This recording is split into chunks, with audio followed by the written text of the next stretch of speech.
2 сарын хугацаанд Азийн 5 улсаар ганцаараа аялсан аяллаас оваалцъя.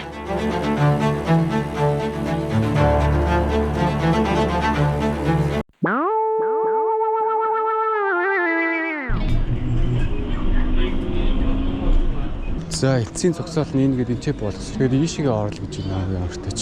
Ийшээгээ орж шалангаар орж өөрийгөө окей гэдгээ батлуулчаа. Тэгээд гүрлэг орох юм гэнэ л да. За хятад руу юу? Вьетнам руу ороогүй байх чи. Вьетнам вайптай бол явчлаа шүү ер нь юмнууд. Цахилгаан шатар дэвшилдэг юм байна.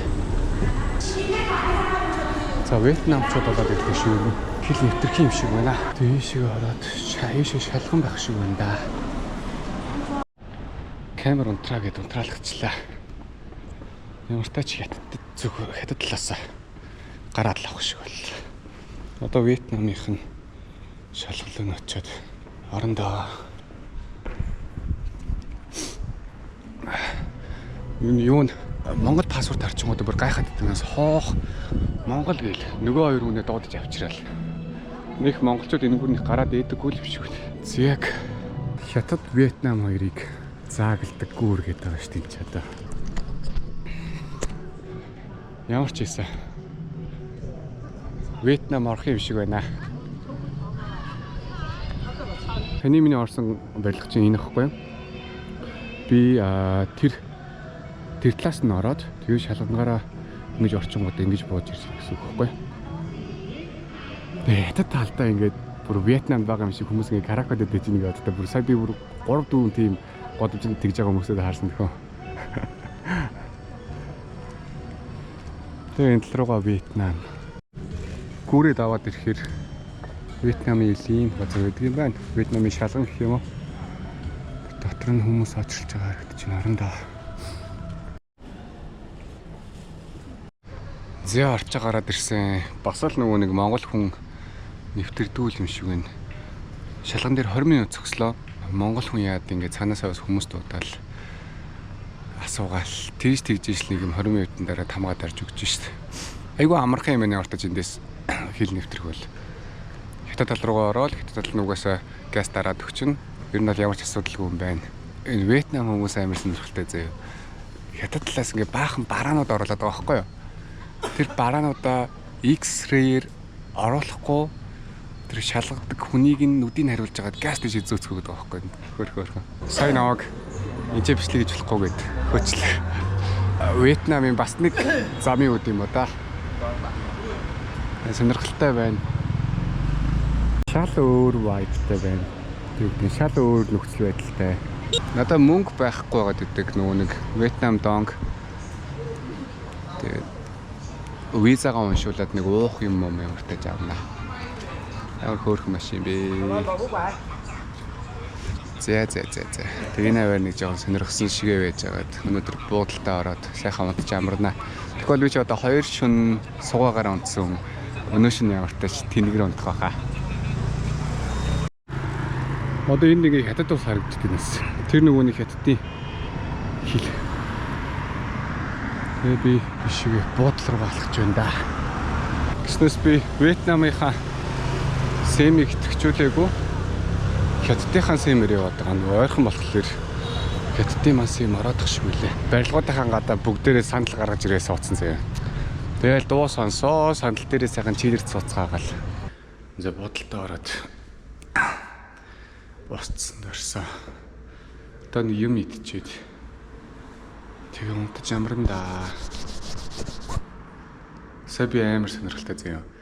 Дэлгүүрээс ингээд дэлгүүр ороод нэг ус, жижиг ус, тэгээ нэг пепси, нэг үзэлцэнтэй сүү, тэг чи нэг гойм авч байгаа байхгүй.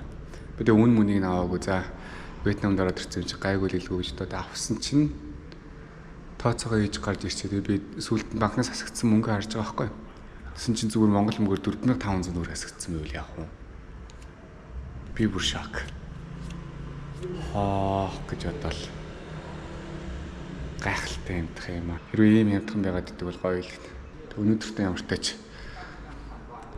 тэгж унтаж амарчаад маргаашнаас Сапа гэдэг газар руу явна. Ер нь бол айгүй гоё газар. Тэр Сапаг бол Вьетнамаас хамгийн одоо их зорж очиж байгаа газруудын нэг гэх юм уу. Эндээс нэг 30 км л байна уу. Ер нь бол ойрхон.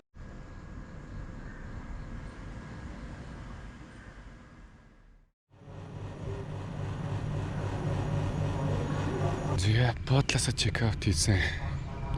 Одоо ийшээ банк орж мөнгө солиулаад юм олж идээд кофегийн туршихад хамгийн их хүлээлттэй байна да. Явж явах замд нэг ийм гоё цэцэрлэг байдаг юм байна. Тэгээ хүмүүс нь ер нь Вьетнамын одоо жишээ нь миний энэ байгаа хотын хүмүүс бол ерөнхийдөө өдрийн цагаар бол нэх гадуур гараад байдаггүй юм байна. Өдөр орой чинь бүр хаасайгүй хүмүүс дуулж хуурдаал. Тэгэл гадаа сайхан чилэр сууцгаагаад өдрийн цагаар байхгүй болчтой байна. Угаасаа аргачгүй байна. Амар халуун байна. Хөлс гоожол. Нэг ийм халуунд бол хүмүүсийг хосчмаар санагддаг шүү. Банкныхын ханшин хэр байдгийг очиж харцгаая. Вьетнам ч үндсэндээ одоо 3 улстай хил залгадаг. Хойд талаараа яг Хятад буюу өчигдөр миний орж ирсэн зүг. Баруун талаараа Лаос, тэгээ урд баруун талаараа гэх юм уу Камбож улстай хил залгадаг. Өчигдөр би бас хүн амынхын тоо яг хэд юм бэ гэж харсан чи 25 оны доллараар 101 сая гэчүү. Ямар ч 100 сая хүн амт юм байлээ. Тэгээд нийслэл нь болохоор Ханой, хамгийн том хот нь Хо Ши Мин буюу Камбожтой ойрхон нэлээ урд зүгээр байдаг гэсэн. Ханой нь болохоор миний одоо энэ орж ирснээс ерөөхдөө нэг холгүй.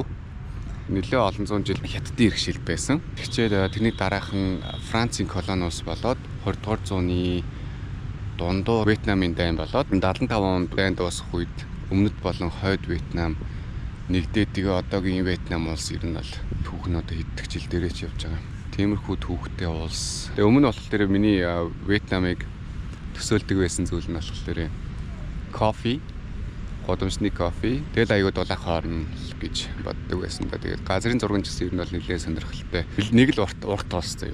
Дээрээсээ хонос орж ирэл урагшаага нэг л урт нэг юм гонцгой уртлаа улс. Тэгэл Вьетнамаар аялахдаа яг ямар хоорын тэг хүмүүс нь яг ямарын бүх зүйлийг нь анзааръя да гэсэн бодолтой л байна.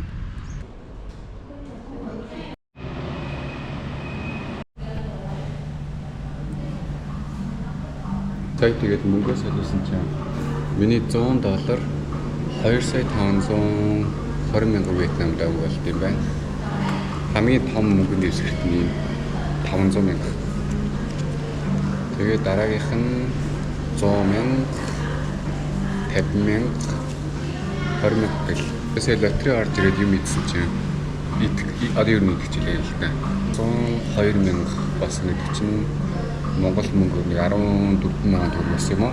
Тэгээд энэ мөнгөөр ер нь бол би багцаагаар 7-оос 10 хоног бол амь барьчих хаа. 7 хоног бол амь барьчих хаа. Тэгж бодчих буудлыг тооцохгүй.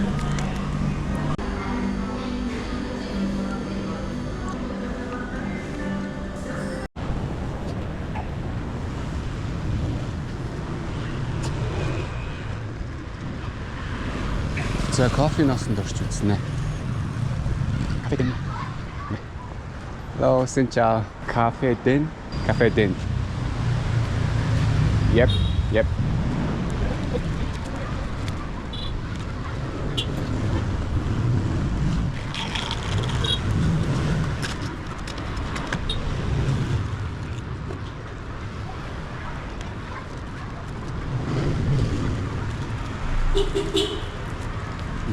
Thank you. Баярлалаа юу гэдэг юм бол. Сорна. Okay, thank you. Thank you so much.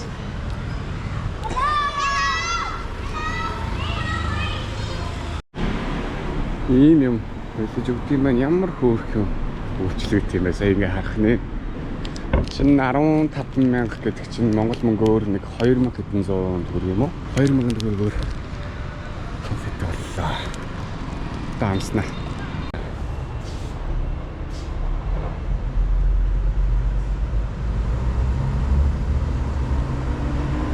Жон сахартай юм байна л да.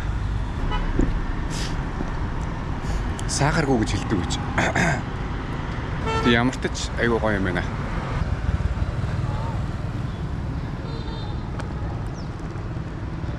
Айгүй өтгөн.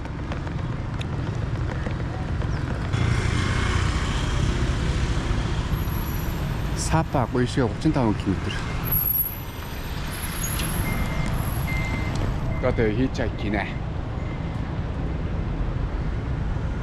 Машин авах болоо. Ер нь бол авахгүй нэлээд уддсан шүү. Сэтгэлийн бэлтгэлтэй байгаарай гэсэн. Интернет дээр тийм их юм зөндөө бил. Тэгээд яг нэг хороогаа зоолгож зогсоод манай Монгол шиг бас хүмүүс нь сайн ойлгодоггүй. Тийм болохоор би сая цаасан дээр сапа гэж бичсэн байгаа. Тэрийг барайл зогсон доо.